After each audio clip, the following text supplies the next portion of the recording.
हरे कृष्णा, धन्यवाद प्रणाम आप सभी का। तो आज हम भगवद गीता के 3.20 श्लोक पे चर्चा करेंगे। कर्मण्येव हि संसिद्धिम् आस्थिता जनक आदया लोक संग्रहमेवापि संपश्यन् कर्तुम् अर्हसि। अनुवाद तथा तात्पर्य श्री प्रभुपाद जी के द्वारा। श्री प्रभुपाद की जय। जनक जैसे राजाओं ने न केवल नियत कर्मों को करने से ही सिद्धि प्राप्त की, अतः सामान्य जनों को शिक्षित करने की दृष्टि से तुम्हें कर्म करना चाहिए। तो भगवान यहाँ अर्जुन को आदेश दे रहे हैं।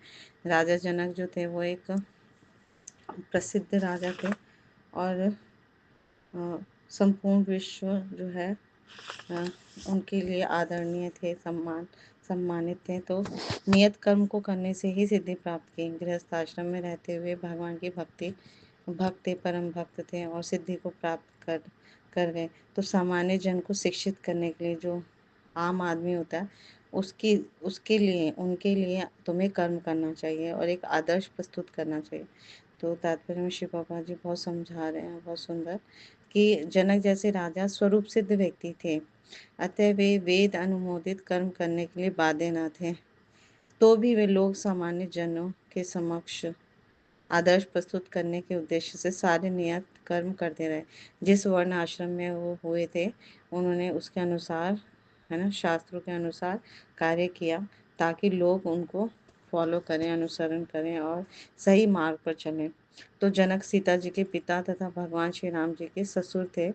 भगवान के महान भक्त होने के कारण उनकी स्थिति दिव्य थी, किंतु चूंकि वे मिथिला, जो भारत के बिहार प्रांत के में एक परगना है, के राजा थे, अतः उन्हें अपनी प्रजा को एक यह शिक्षा देनी थी कि कर्तव्य पालन किस प्रकार किया जाता है।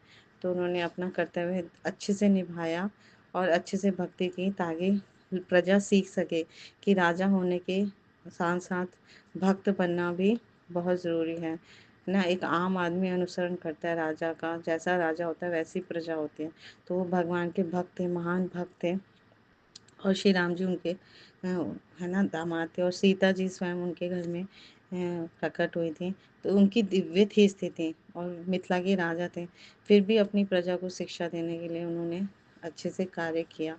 तो भगवान कृष्ण तथा उनके शाश्वत सखा अर्जुन को कुरुक्षेत्र के युद्ध में लड़ने की कोई आवश्यकता नहीं थी, किंतु उन्होंने जनता को यह सिखाने के लिए युद्ध किया कि जब सत परामर्श असफल हो जाते हैं तो ऐसी स्थिति में हिंसा आवश्यक हो जाती है।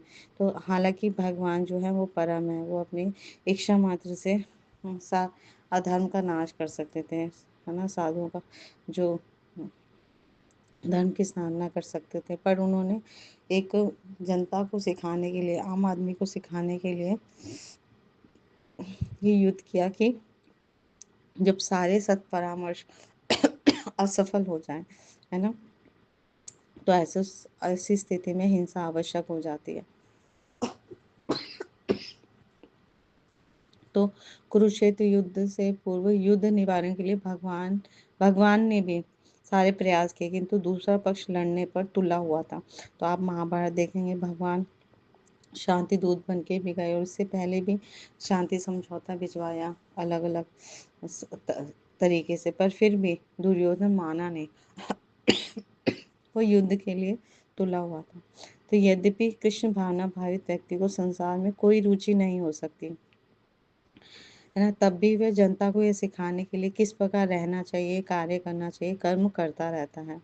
कृष्ण भावना अमृत में अनुभवी व्यक्ति इस तरह कार्य करते हैं कि अन्य लोग उनका अनुसरण कर सके, है ना। और इसकी व्याख्या अगले श्लोक में की गई है विस्तार पूर्वक। तो एक जो भक्त होता है वो, उसको संसार से पूरी विरक्ति होती है, फिर भी वो कार्य करता रहता है अपने वर्ण और आश्रम के अनुसार, ताकि आम जनता सीख सके, सामान्य जनता सीख सके कि एक भक्त भी कर्म करता है, लेकिन उनके कर्म जो होते हैं वो दिव्य स्तर पर होते हैं, भगवान की प्रसन्नता के लिए कार्य करते हैं। तो इस तरह सामान्य जनता भी भक्ति को स्वीकार करती है और अपना जीवन धन्य बनाती है। तो वास्तव में प्रत्येक मनुष्य पर अन्य अनेक जीवों के ऋण होते हैं, जैसे हमारे शरीर जो है माता पिता का दिया हुआ है, शिक्षा गुरु से मिली है, जो खाते हैं पहनते हैं, समस्त वस्तुएं सभी दूसरों से के द्वारा प्राप्त होती हैं। तो इस प्रकार प्रत्येक मनुष्य जो है वो अपने जीवन निर्वाह के लिए अन्यों पर आश्रित है। तो जब कोई व्यक्ति नियत कर्म करेगा तो समाज का ये संपूर्ण चक्र सुचारू रूप से चलता रहेगा और सबके ऋण से हम मुक्ति मिल जाएगी। लेकिन जो कृष्ण भक्त होते हैं भगवान की संतुष्टि पुष्टि के लिए जब कार्य करते हैं तो अपने आप ही स्वतः सबकी प्रसन्नता हो जाती है, क्योंकि भगवान जो है वो एक वृक्ष के मूल के जड़ के समान है, हमारे शास्त्रों में बताया गया है। तो जैसे एक पौधे को हम जड़ में पानी देंगे तो पूरा पौधा फली फलता फूलता है ना, सुंदर रूप से विकास होता है। तो उसी प्रकार अगर हम भगवान कृष्ण की प्रसन्नता के लिए कार्य करेंगे तो सबका ऋण से हम उऋण हो जाएंगे। तो यहाँ पर भगवान श्री कृष्ण परम वैरागी और परम भक्त जनक महाराज का उदाहरण दे रहे हैं, क्योंकि जो है ना, हम रामायण में देखेंगे कि जनक महाराज श्री राम जी के ससुर थे। तो एक बार जब वे अनेक वैरागी साधुओं के साथ नदी में स्नान कर रहे थे तो उनकी जनकपुरी में आग लग गई थी। तो ये एक कथा आती है रामायण में। तो यह देखकर सभी साधु तट अपनी अपनी लंगोटी झोला आदि बचाने के लिए भागे, पर जनक महाराज इससे अविचलित रहे और कहा, मेरा कुछ नहीं है जिसे अग्नि से बचाने के लिए मैं उद्विग्न हूँ। क्योंकि वो राजा होते भी उनको परम विरक्त, किसी से कोई आकर्षण नहीं था। तो साधु बाहर से वैरागी दिखाई देते थे परंतु अंदर से अपनी वस्तु के प्रति अहम और ममता थी। तो लेकिन जनक महाराज एक राजा थे जो सामान्यतया किंचित भी वैरागी नहीं होते, परंतु भगवान के भक्त होने के कारण वो परम वैरागी थे, परम विरक्त थे।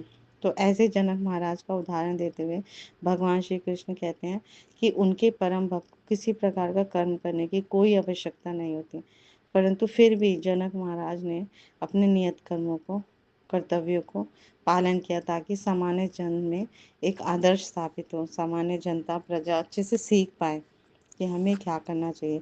जैसी राजा होती है वैसी ही प्रजा होती है। तो इसके पूर्व भी अनेक राजा हुए, जैसे अम्बरीश महाराज हुए, प्रहलाद महाराज, ध्रुव महाराज, सभी ने और बहुत सारे राजा हुए जिन्होंने भगवान के परम भक्त एवं पूर्णतया विरक्त होते हुए अपने समस्त नियत कर्मों का पालन कर अर्थात राज्य कर आदर्श स्थापित किया। तो ये बड़े बड़े महान राजा हैं और इनकी कीर्ति जो है वो हमारे शास्त्रों में भी मिलती है। कैसे एक राजा जो है वो महान भक्त हैं भगवान के और फिर उनका यश चारों तरफ फैला हुआ है और उन्हें सुचारू रूप से अपनी प्रजा का पालन किया, सिखाया, अपने जीवन से एक आदर्श प्रस्तुत किया। तो यहाँ तक कि स्वयं भगवान श्री कृष्ण का कोई नियत कर्म करने की आवश्यकता नहीं है, परंतु फिर भी जब जब वे धरातल पर आते हैं एक पुत्र के रूप में, एक पति के रूप में, राजा के रूप में, तो सारे नियत कर्मों को सुचारू रूप से पालन करते हैं, क्योंकि समाज जो है श्रेष्ठ जनों को आदर्श मानते हुए कर्म करता है। तो आप भागवतम में भी 10वें स्कंद में पढ़ेंगे भगवान कैसे गृहस्थ जीवन में सारे वो कार्य करते थे जो मनुष्य को करना चाहिए, और उन्होंने सिखाया कि एक आदर्श व्यक्ति जो है ना, उसको कैसे रहना है, कैसे अपना जीवन सफल बनाना है, कैसे स्वयं को जीवन के लक्ष्य की ओर मोड़ना है, मार्गदर्शन करना। तो इस कलयुग में जब हम भगवान के पवित्र नामों का जप करते हैं, हरे कृष्णा कृष्णा कृष्णा हरे हरे, हरे राम राम राम हरे हरे, और साधु गुरु शास्त्र को पालन करते हैं तो हमारा जीवन धन्य बन जाता है ना। जब गुरु का हम अनुसरण करते हैं, महान गुरुओं का, अपने पूर्ववर्ती आचार्यों का अनुसरण करते हैं तो हम अपना जीवन धन्य धन्य बना लेते हैं और इसी जीवन का जो परम लक्ष्य है भगवान श्री कृष्ण का प्रेम है ना, वो हम पा लेते हैं। Thank you so much. Guru Maharaj की जय, श्री प्रभुपाद की जय, आप सब भक्तवृंद की जय। हरे कृष्णा, दंडवत प्रणाम आप सभी को।